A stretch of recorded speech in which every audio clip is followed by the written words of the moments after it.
How many times a day do you get inbox messages, douchey messages from people who say, "Oh, I've been following you for a while and I love your business model and we should talk and here's my link." I am so sick and tired of people trying to biz dev insincerely.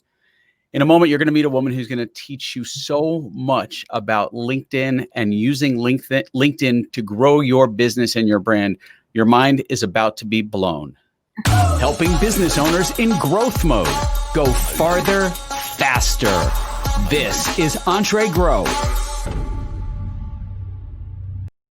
Helen Pritchard, welcome to the EntreGrow podcast. Thank you so much for being here. Hi, thank you very much for having me. It's a pleasure and an honor to be here. Thank you. While I'm having coffee, it is okay for you to pour your cocktail because I know in the UK, it's after 5 p.m. Like it's time for you to have a drink. So it is. I have a cup of herbal tea, so I'll be drinking that. But yeah, normally first thing I'll be doing after this is pouring a glass of wine, a glass of my own wine. I have my own wine label in the UK. Okay, Helen. Now tell me the truth. Does everyone in the UK drink tea? Everyone in the UK drinks tea. Yes, and biscuits. Eats biscuits, drinks tea. Yeah. So tell me about the biscuits. I need to know about these biscuits. So we have a variety of biscuits, but the big issue in the UK is dunkability. So how long can you dunk it in your tea before it falls apart and falls in your tea? So we rate biscuits on how dunkable they are. Okay, so now for those of you that are in Europe, you understand what Helen's talking about. For those of you that are in the US, that's the Oreo test. Like when you put your Oreo in the milk, how long does the Oreo stay intact before it falls apart and turns to a mushy black cookie? Very similar, yeah, except we have it with hot tea and a variety of biscuits. Tea and biscuits. It sounds lovely. I'm having coffee and Helen. There we are. So Helen, tell me, I started with a very definitive statement of how much I hate douchey inbox messages. Can you please set the record straight on there's a right way and a wrong way to biz dev on LinkedIn? There is a right way and there is a wrong way. And the wrong way is by sending any direct messages whatsoever to anybody ever, unless it's to reply to somebody saying, I've been watching you for a while and I desperately want to buy the thing that you are selling. And I know what it is. I know what it's going to do for me. I know how much it is. I know how I can get it. And this is how I get it. Please give me your thing. That's it. That's the only time you ever reply to anyone on LinkedIn. And absolutely, you never, not on my watch. We don't ever send a personalized connection request. We don't send a thanks for connecting message. We don't send any kind of conversation openers to try and start the process and build the relationships and all that kind of stuff. None of that. No DMs on my watch. So hear what Helen just said. No more douchey messages. In fact, I called someone out who sent me one of those douchey messages and I made it into a piece of content about how not to engage with someone on LinkedIn. Because at the end of the day, we all have so many inboxes, right? You have your email inbox.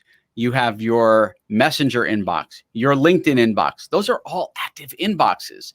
So the amount of garbage I get in my inboxes, it overwhelms at some point. You just go, all right, I can't pay attention to any of these DMs. So if you're a business owner and you are just dipping your toe, well, in this case, my pinky, if you're just dipping your toe in the waters of LinkedIn, what are some of the do's and don'ts and things you should look out for on the platform? Okay, so dead simple. So all of my stuff's about using your LinkedIn profile, your personal profile, not business pages. They're a waste of time. Forget them. Don't bother about them. Same with groups, same with LinkedIn automation, same with pods, same with the LinkedIn algorithm, what time to post. Forget all that. None of that matters. All you need to focus on is understanding your ideal client and using your personal profile, your personal headline and profile, and writing it like a landing page, like a love letter landing page to your ideal client, your one ideal client. And then the name of the game is just to drive traffic to it. So that's how I started it. That's how I started to use LinkedIn. I mean, the thing is about me is I'm not a LinkedIn trainer. Like I've never learned about LinkedIn. I've never been trained by anyone at LinkedIn. I've never read a book about LinkedIn. I've never been on a course about LinkedIn. I use LinkedIn in a way that made sense to me as a kind of social media person, a web designer, in my past history. And I thought, right, all I need to do I know my ideal client. I need to get my ideal clients to look at this page. That's it. It's pretty simple. That's the octopus body, if you like, of the thing. You want to drive traffic to it. And then to do that, dead simple, 3 things to do every day: add people every day, post something at least once a day, every day, and engage with your audience publicly every day. All right. So here we go, Helen. I am going to let you tear me a new butthole. What's wrong with my LinkedIn profile? I decided to do this last minute. I'm like, all right, Helen, what's wrong with my profile? Tear into it. I've definitely been on hundreds, if not thousands of podcasts. And this is the first time anyone's ever asked me to actually look at their LinkedIn profile. It's brilliant. I love it. Listen, I am bold as fuck. I don't care. You could, like, I am not emotional. If I'm doing something wrong, you tell me. Okay, cool. All right. So what I would say, there's a lot in that headline that talks about you and how good you are and what you've done. And no one cares about you or your business or what you've done. Nobody cares.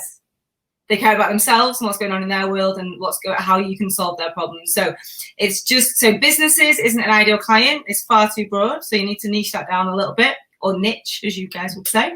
And clarify their message and crush growth. Sort of makes sense, but it's not particularly tangible as an outcome. But I get it. I like it still. Crush growth challenges. How are you going to do that? That is the missing piece there. So my template for this is helping XYZ, your ideal client, achieve or whatever XYZ their outcome. So you kind of got that. That's pretty good, to be fair. And then by XYZ, how are you going to deliver that? So if you're, say, a fit pro and you're going to help me lose, if you're going to help me lose 10 pounds, so your headline is helping busy female entrepreneurs lose 10 pounds, I want to know how now. I don't want to click on your headline, find out more until I know how, and also how much it's going to cost me. So is it going to be by making me do exercise? Is it by diet? Is it by shakes? Is it by voodoo? Like, I want to know how. And the same if you're, like, say, if you're a business coach, or, are you going to come to my house? Are you going to, it's all my business? Is it face-to-face? Is it virtual? Is it group? Is it this? Is it that? Is it £1,000? Is it £10,000? Like, I want to know. Your headline should answer all the questions that they have within a millisecond. So who's this? And the thing that people think on LinkedIn when people ask to connect with them is this person for me? What are they trying to sell me? What's in it for me, and how much is it going to cost me? And with my headlines, the helping headline, as we call them, we answer those questions all in one go. Wow, Helen. So you just told me my LinkedIn sucks, and I respect a total. And I can fix that, and I can take it. And here's the thing, and I think for business owners out there that are watching and listening to this podcast, you need to hear what Helen's saying. You cannot fall in love with the shit you put on LinkedIn or the stuff you put out there, because you think it's the best thing in the world and it may not resonate and connect with your audience. Just like I talk about this with ad copy all the time. In the copywriting space, a headline does a very different job. The headline's job is to get the reader's attention and get them to read the rest of the ad. Exactly. In this case, your headline, if I'm hearing you right, needs to do a lot more heavy lifting to get that engaged viewer. Absolutely, because the power in the headline is it's like your little mini elevator pitch. You've got to be about your ideal client because people are selfish and self-orientated. And everything you do has to be about your ideal client on LinkedIn, not about yourself. And that's the biggest difference, I think, with the stuff that I teach than other people, because over the years we've been taught, conditioned or whatever, that it's like a CV. It's, you to talk about how great you are and all your achievements and all that kind of stuff. But the headline is so crucial. It's such important real estate on the whole LinkedIn process, is because it goes underneath your name. You get a lot of characters. You can use an iPhone or an iPad to get more characters into your headline there, as well as a little sort of mini tip.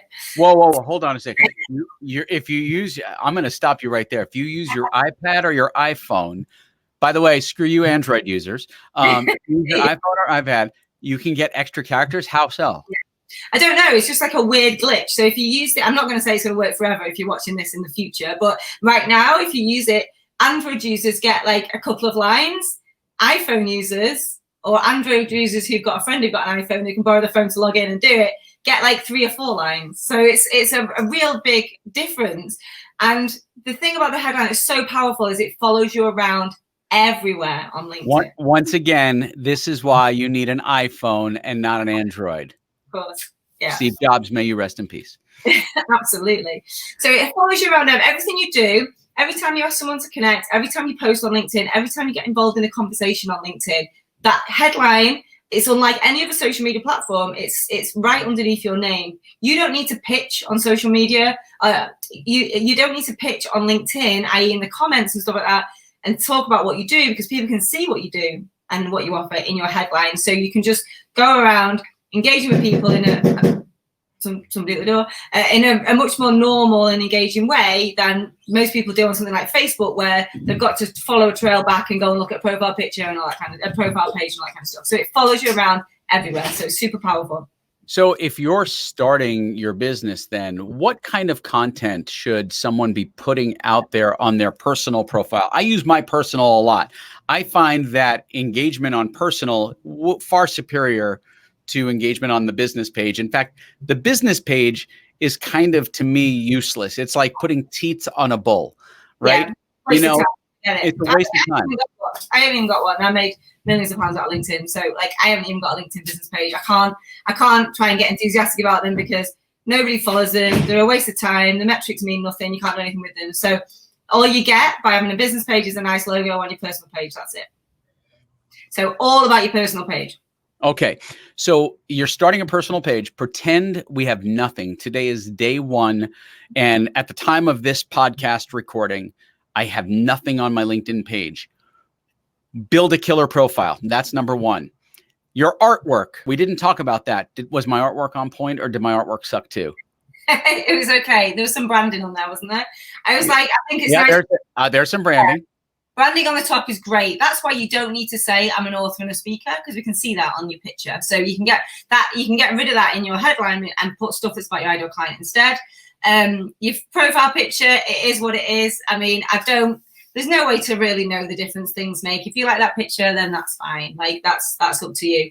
But further down, more importantly, you have what's called media. So underneath your big profile section, where you can really talk to your ideal client and you can do the sort of copywriting thing of, are you this person? Do you feel this way? Do you want these things to happen? If so, I can help. This is how my product or service can help you. And this is why I'm the person to deliver it. This is why you need to make a decision. And this is how you get in touch with me. Like that's the kind of the template that we use when I teach this stuff. But then underneath that, there's a space which used to be called media. I think it's called showcase now. But anyway, that's semantics. LinkedIn changes all the time. But you can embed in there video. So that means that you can have a video on your page when people land on there of you talking about what you do, what your offer is, like how you can help people, how much it is, and get people to know you. You can have video testimonials from clients on there. You can have, links to things like, I don't know, case studies and anything that you'd want a potential client to see before they message you. All there, and it keeps people in LinkedIn, even if it's an external link. So people click on it, it comes up as an overlay, and people can watch videos, they can scroll through stuff without leaving your profile page, which is what makes it so powerful about keeping people's attention. Can I just steal a line from you, Brits? That is bloody good information. You sounded Australian then when you tried to do it. All right. Well, no, I didn't even try to put on an accent. I just wanted to use the word bloody good. Okay, so wait a second. So you just said something that I did not know about the platform. So my mind a little bit blown. Look at that. The hair already started to fall out before the mind got blown. That I can embed a video now underneath my header. Underneath your profile, yeah. Underneath my profile, that's going to autoplay, correct? When somebody goes there? People need to click on it to start it playing. But yeah, basically you talking head of you, talking about who you are and what you do and how you can help people. Like it's gold dust. So that's fantastic. So listen to that tip alone. The value in that tip is huge because, so for me, I speak, right? Before COVID, I'm doing conferences, keynoting, addressing audiences. That content can live right there so that when people find you, there's a video there that they can play and go, oh, I like this person. Oh, I like the message they're delivering. Oh, I feel that connection. Super powerful. Yeah, and I don't think there must be a limit, but I think you can put a lot on there. Basically, you can just it's like a carousel of videos and stuff like that. But the power is in it keeping you in LinkedIn and not taking you away to things like websites and stuff like that. Because most of our websites are awful and we don't want people to look at them. Let's be honest. So it keeps people in there, and that kind of leads on to what to post because that video content stays there. So that stays there. And you know that if you do my stuff right and you only connect with ideal clients, ask to connect with ideal clients, you then come and look at it, you can make it really specific for a certain niche or type of person. So, you know, if, for example, one of the businesses I had was a recruitment agency using Facebook ads, and my headline then was helping HR directors hire better people faster using Facebook ads, £3,000 a month retainers. And then at the bottom, we had lots of video content around employer branding and how I helped, you know, HR directors in certain sectors and that kind of stuff. And then I only asked to connect with HR directors. And then all the copy was, are you a HR director? So the more specific you are, the better this stuff works, because you can make it really personalized. So almost everything feels like you're talking just to them and their pain points, which again, honestly, like this should cost thousands of pounds a month, but it's free. It's mad. Absolutely. The question I have is, and again, I know there are lots of people who wear a lot of hats these days. The world is shifting very fast. And so oftentimes you'll find small business owners that have their hands in a couple of different businesses, maybe a couple of different verticals or niches, if I say it the way you like to say it. So how do you then approach the LinkedIn profile then? Do you have 3 different unique profiles? No, so you can't have multiple profiles on LinkedIn. I mean, you can technically, but if they find out, they'll shut you down and all that kind of stuff. So I never recommend it. What you have to do, and this is what's so fun in my world, because I get people coming to me who have multiple, I make them pick one. Pick one. That's like one of my catchphrases. Just pick one. Just not forever, just for now. Let's just pick one to focus on. Sell one thing to one person at a time. Make it super niche and just focus on that until you hit the target of how many of those things you want to sell. And then you can move on to the next thing. So you can, what I call profile cycle. So you can sell multiple things to multiple different people, but every time you have to do headline, profile, different connections, you know, connection with different type of people, you know, even down to different video content, and you can make it super, super niche.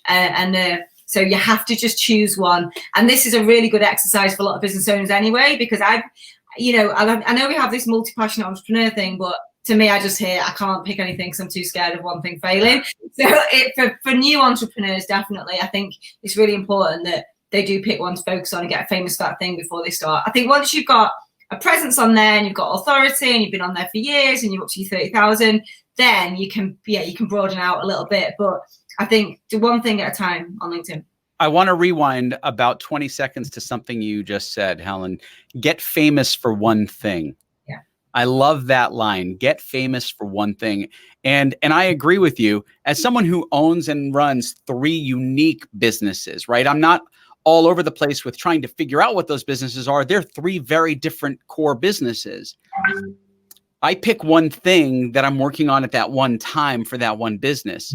And you have to get credibility. People have to know who you are for what you do, right? It's how I built one of my businesses, Ad Zombies. It became the go-to copywriting business for the copywriting company for businesses worldwide. I did that by focusing on brand. Everyone knew what the business did at its core at all times, period. Mm-hmm. So if you're starting out and you have multiple things, you're saying, focus your energy on that one thing first, the one that's maybe the low-hanging fruit for you. Maybe it's the one that's you're most passionate about. So I have a model for this. Sorry to interrupt. Go ahead. Do it. Fire away.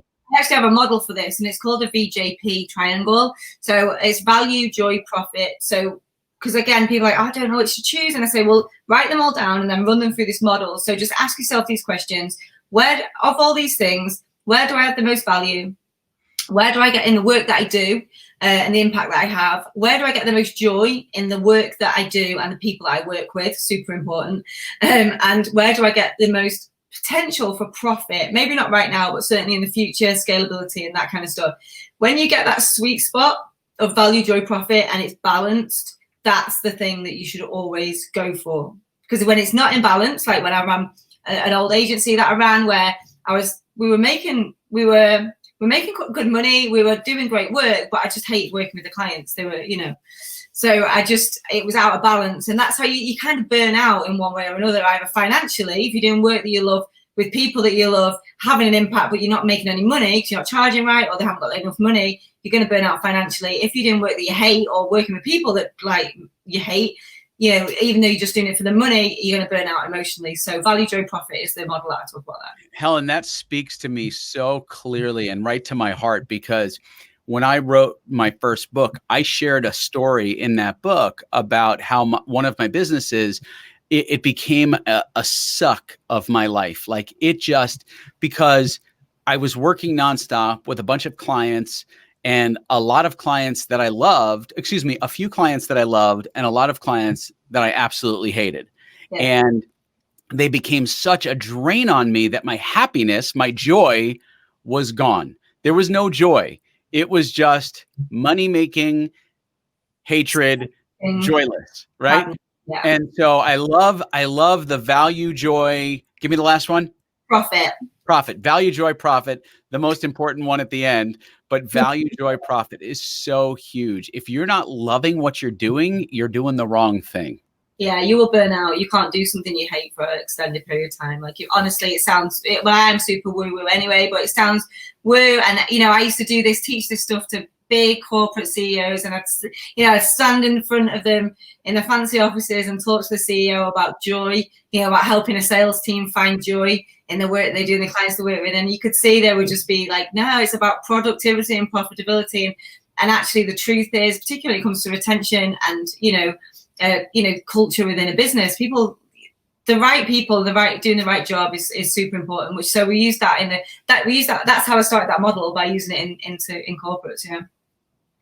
So tell me today, here we are deep into the coronavirus pandemic. I mean, we are coming up almost on a year that the globe has been impacted by this, not just the US, not just the UK, the world.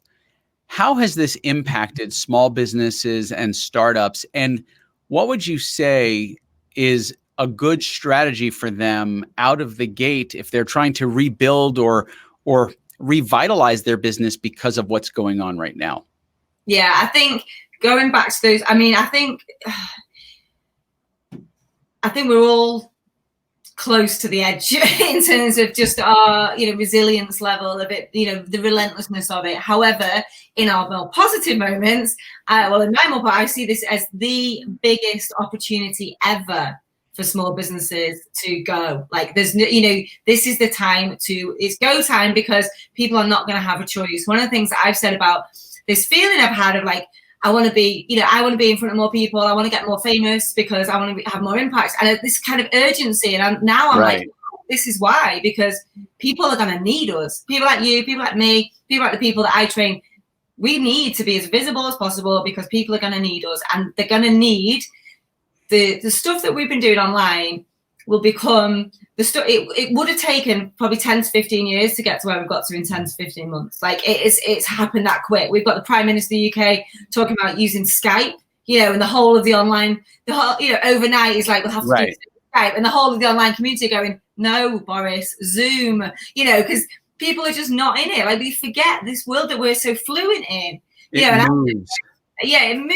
stuff we know. And so I was like, super important. If you've been made redundant, your job isn't there anymore, you've got no choice. You're going to have to survive, or you're going to starve. So you're going to have to generate some money. You have to have some money, and there's so many opportunities. Now, Helen, I got to say, because I cannot make this shit up. For those that are watching this on YouTube, you notice that I just turned my head to the left while Helen was talking. And to those of you listening, you have no idea what I'm talking about. Right in the middle of interviewing and having this conversation, the window washers decided to wash the window. So all of a sudden, I'm like, what the hell is going on outside my office? And we're up. So like no face at the window. I'm like, thank goodness I'm dressed. That would have been embarrassing. Anyway, Helen, if someone is just getting their feet wet, they're getting into the LinkedIn waters, and they want to learn a little bit more about how to do it right, how do they get in touch with you so that they can learn from someone who has truly mastered the art of LinkedIn? Well, I'm making it up as I go along, but it just seems to work. So the thing is, a lot of the stuff, you can learn this stuff for free. It's so simple the way that I teach it. So there's a couple of things you can do. You can follow me on Facebook. That's my favorite, because I'm trying to go for the blue tick. So I want to get as many. And also Facebook is my sort of octopus body of my business. So I do everything on my personal Facebook, and everything kind of spins out from there. So follow me on Facebook, Helen Pritchard, Warrington, UK. You'll find me like that. I've got a free group called the Helen Pritchard's LinkedIn Marketing Group on Facebook. I think I've got about 20,000 in now at the time of recording. Come in there. There's literally a pinned post that gives you all of the training, basically. And then we do something called the 5-day challenge, which we've helped with. I mean, during our first lockdown, we did 3 back-to-back. So we do these free 5-day challenges where you literally can come in not knowing anything about LinkedIn, not even having a profile, and by the end of the week, you'll have your headline done. You'll know all about content, what content to post. You'll have picked your one thing. You'll have done your value, your profit, and you'll be a lot more confident about putting yourself out there. So that's completely free, and we help 20,000+ people this year through the 5-day challenges. There's always one coming up, and we do them once a quarter. So yeah, if you go to the website helenpritchardonline.com, you'll see all the stuff there. I need a t-shirt that says Helen Pritchard, value, joy, profit. Right? Yeah. I need that. I'll wear it. I love it. Well, Helen, you are just a ball of energy, and I don't want to keep you any longer from cocktail hour because it is time for you to get your drink on. But I would love to circle back with you, because what I'm going to do is I'm going to join all of those groups.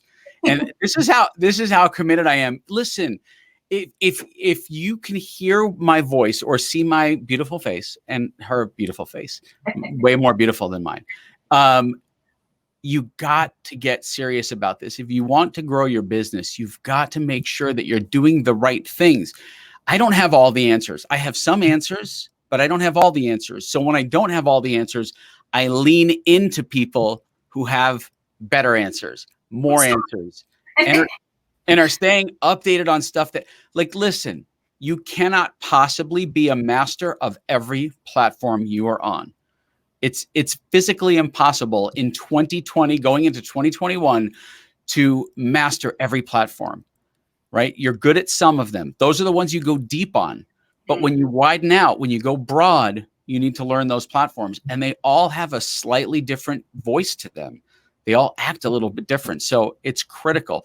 Helen, appreciate you coming on. Thank you so much for joining me today. And is there any parting shot offer that you'd like to give the audience? Well, I want to appeal to you and say, please give LinkedIn a chance. It's not what I thought I would do when I grew up, like trying to promote the least sexy platform on the planet. But trust me, if you really do give it a go and you follow the steps, you don't have to do any spammy sales stuff, then it can become like a lead generating cash machine for you. And that's what I want. I want people to win. And this is a good way. And it's free. You can actually go out there, and just by doing the work, you can make cash in the bank pretty quick. So remember what Helen said. All we are saying is give LinkedIn a chance.